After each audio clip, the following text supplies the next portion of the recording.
Kill addictions, the devil gone. God is righting all my wrongs. Rapping these holy-fied songs. Smacking evil like ping pong. Top of the world like King Kong. Hello, States by Keo family. I'm definitely excited because today's video is going to be about Rich Dad, Poor Dad. This is going to be a summary. I'm going to chop it up into 3 videos. But I had to talk about this book today. It was something about this book that I just had to get on video and get on camera. Because I was like, you guys don't understand what y'all missing out on while reading this. And when I was reading Rich Dad, Poor Dad, if you don't have it, they have audiobook for purchase. They also have the regular book for purchase. But on Rich Dad, Poor Dad, man, the lines he was saying, for example, one of the lines that he said on there that had me flabbergasted, just to pop it off with, he said, Poor Dad used to always talk about study hard, work hard, and go work for a good company, while Rich Dad was on study hard, work hard, and use the money to go buy a good company. And I'm like, what? I never heard nobody ever in my life sit there and tell me eyeball to eyeball, ear to ear, mouth to mouth, whatever. I never heard not one person tell me that. Not one. Out of all my 29 years on this planet, I have not had one person mention that to me.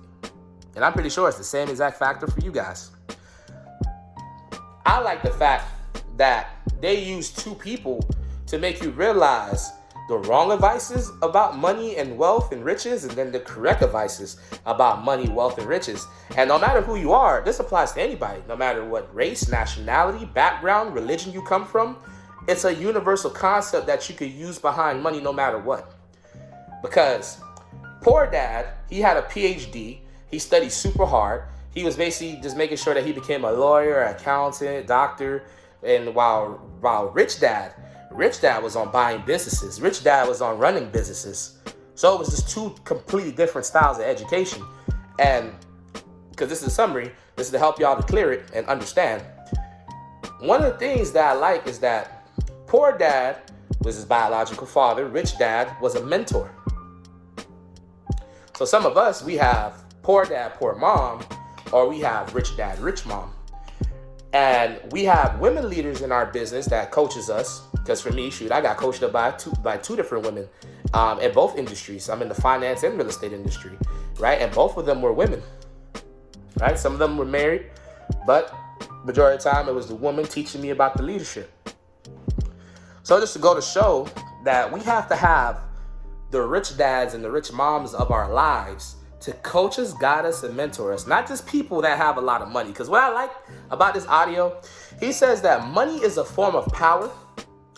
But in real reality, listen to this, money is a form of power, but the true power is in financial education. That's where the true power really lies. Because there's people that have $5,000, $10,000, $20,000 a month and still are just living barely paycheck to paycheck. Barely.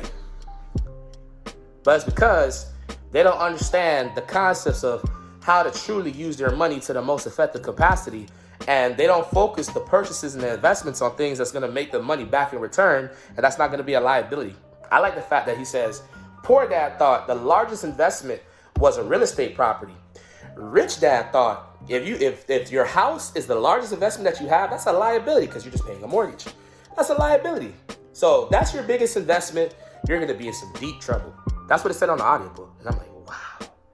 Because all my life, I've always heard people say, this person got their house, this person got their car, they worked their job, they worked their career, and that was the touchdown of success.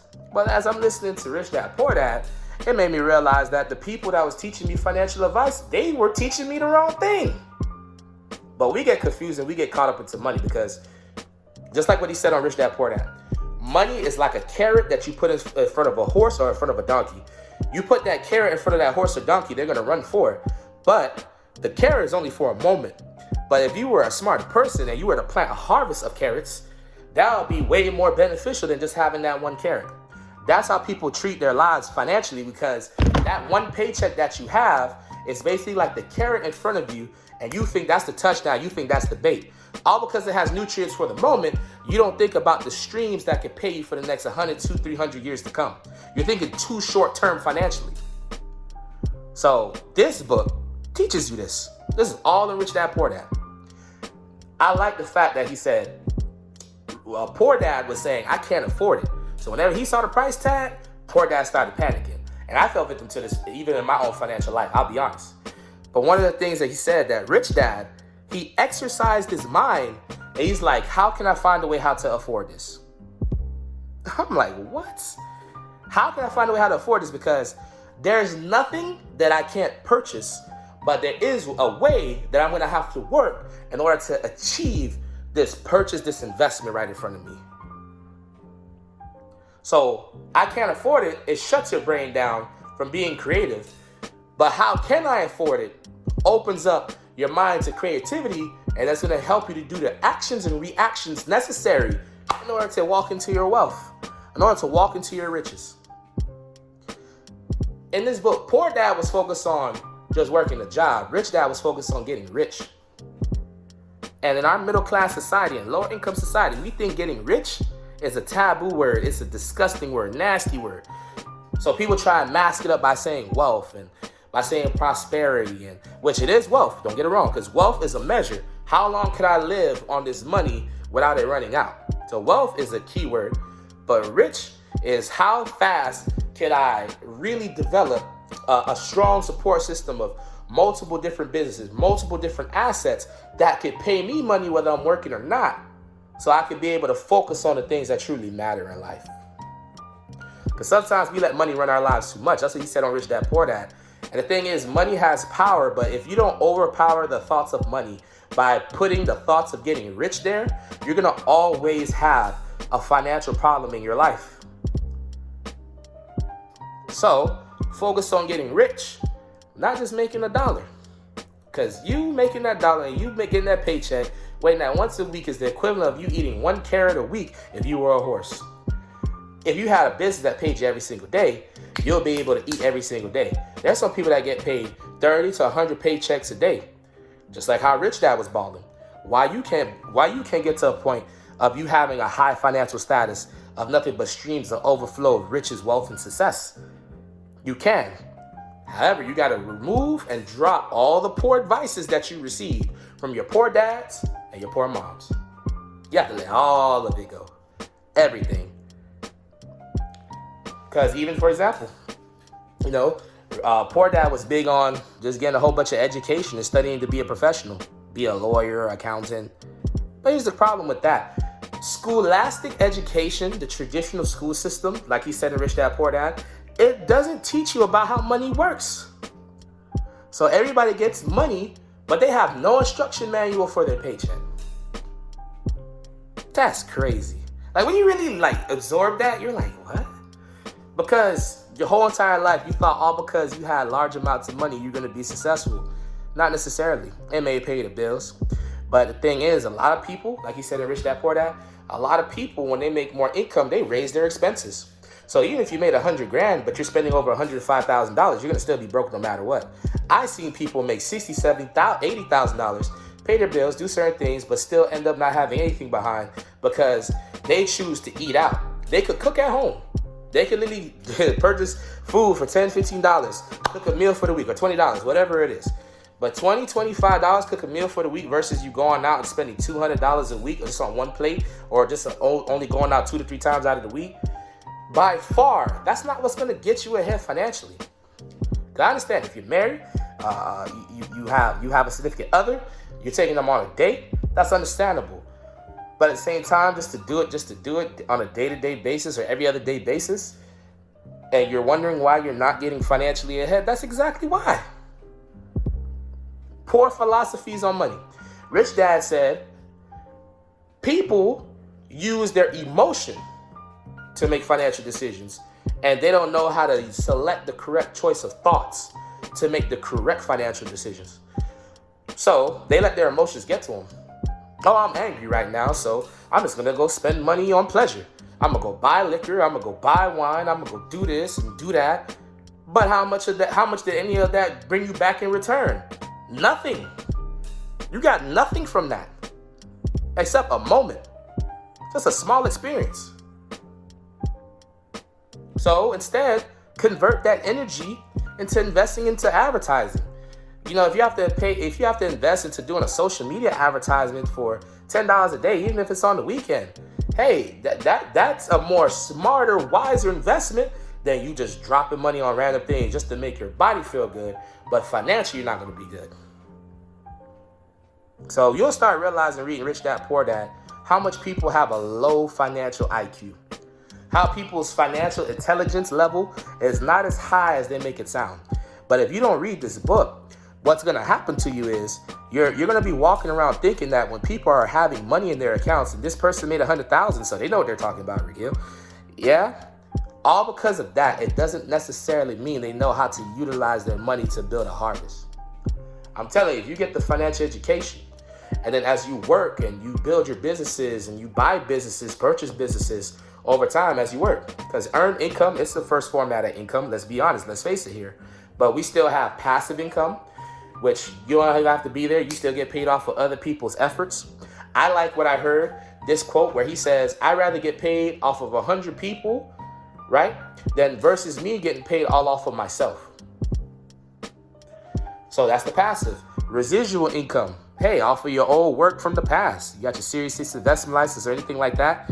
Off your old work from the past. It could be from 10 years ago. As long as you maintain and manage that account for them, you're going to get paid every single time for that one account, every month. So what am I saying to you? Earned income is not the only format of income. Like Rich Dad said, if you think the largest investment is your home, you're doomed. Why? Because there's so much other investments. You have Roth IRA mutual funds. You have quadplexes, apartment units, apartment complexes.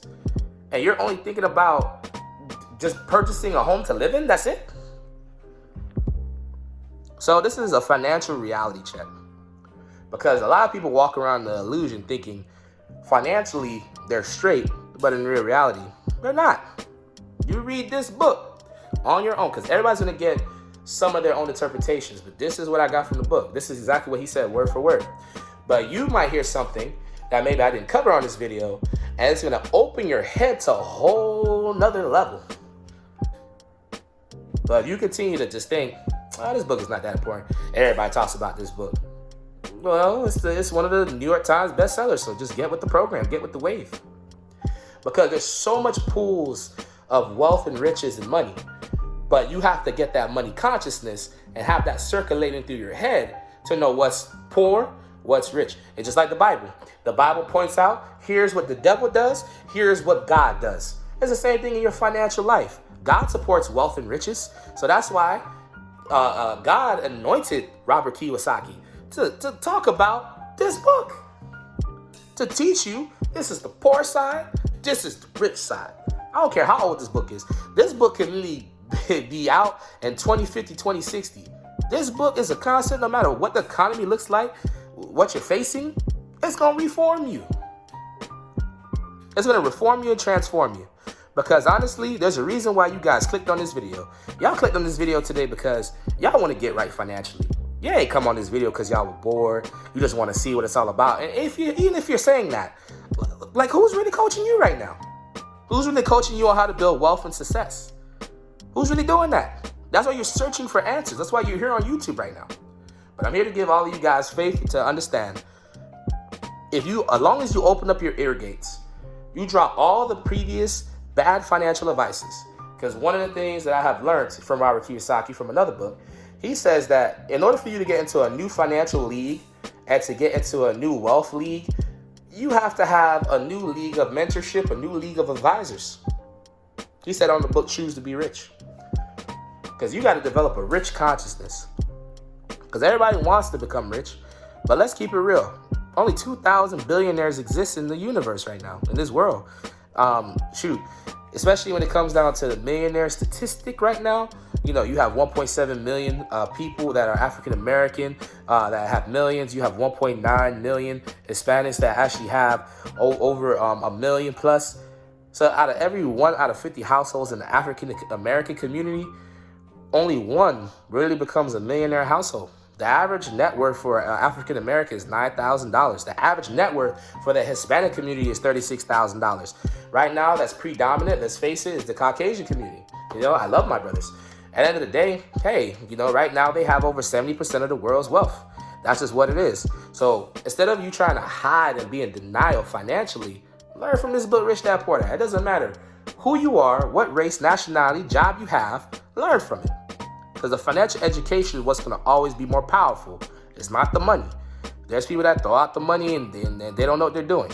Some people, they're very foolish with their money. They do crazy decisions with their money, and they teach and speak things that are crazy, because really, money, riches, and wealth is a language. So you got to learn how to speak the language of the rich and speak the language of the wealthy, so you don't end up falling to the wayside with the wrong advices, and then you make an incorrect decision. You miss out on the biggest companies that you could have been a part of just because you heard people that wasn't in that true mindset.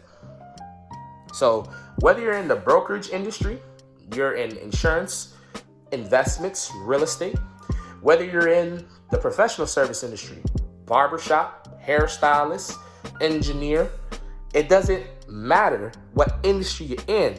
You can apply this so you can run your own businesses. So this is not narrowed down to only one style of business for everybody. Even if you're a worker, you learn this is going to open your head and make you realize, what am I doing here at work? What am I doing? So guys, I'm going to leave out with that. This is just part 1 of Rich Dad Poor Dad summary. I pray that y'all enjoyed it. Please drop down below, man. I keep telling y'all. Drop down below, hit the subscribe, hit the comment, hit the like button. Because I'm telling you, we going all the way to the top of States by Kill family. If you're not a part of the family, press the button. God, I promise you, it's only going to get better from here. This is just the start and the beginning to a great wealth journey, and I'm glad to be on this journey with you guys. So I pray that there will be nothing but success for you, that you'll be able to surrender. Because I am a minister. I minister the word. And I know that even though sometimes I'm not perfect myself, I have seen God do so much amazing things for me, just for me being consistent. No matter the ugliness, the people that give up on me, those things, I find people that don't give up on me. I find God never gives up on me. And that's all that matters. So I'm here to tell y'all, love you guys. Be fired up and excited no matter what. The devil is the author of confusion. He's the guy who always steals, kills, and destroys. So the devil will try and rob anything that belongs to God in you, and he'll use anybody against you to take those things out of you. So it's not steal possessions. It's stealing your joy that comes from God. It's stealing the courage that comes from God. It's the people that steal your leadership that comes from God. The people that kills your anointing. That's what the devil's trying to steal. He's trying to steal the things that belong to God. He don't even care about the possessions. He funds a lot of people that has demonic possessions, and they stay stuck. But I'm here to let y'all know, just like what Rich Dad Poor Dad said, you can have a rich dad who is a holy, righteous man doing the right things. Every rich person is a bad person.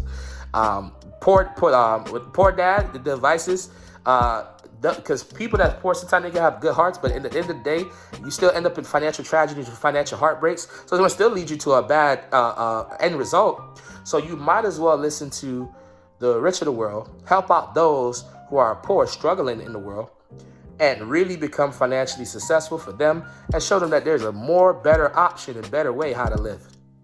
So it stays by Kill. That's it on today. Again, like, comment, subscribe, share this to everybody, because I'm telling you, we're going up. We're going all the way to the top, and everybody needs to hear this. The bottom is too crowded, and for those at the bottom, we'll be humble to teach them this, and we'll be able to set those people free. But definitely listen to Rich Dad Poor Dad and buy the book, man. It's worth the investment. Stop just spending money on just random stuff that ain't getting you no money back in return. If you could spend $20 at a Chili's, or $25 at a Chili's, or spend $50, $75 at a Crafty Crab or a Juicy Crab, or anywhere that you go, even if you go out to a brunch place, if you could do all that, you need to do this with this book. But invest into the book. Because I promise you read this book and you apply it into business and your work, man, you'll be able to buy that stuff on autopilot. Money won't be an issue to you. So no longer you have to be in money chaos, rich chaos, or financial chaos. You can actually know that there's no reason for anxiety. There's answers directly that's going to bridge you from where you're at that you don't like, you dislike, that's why you click the video, to where you want to be even further. The States by Kill.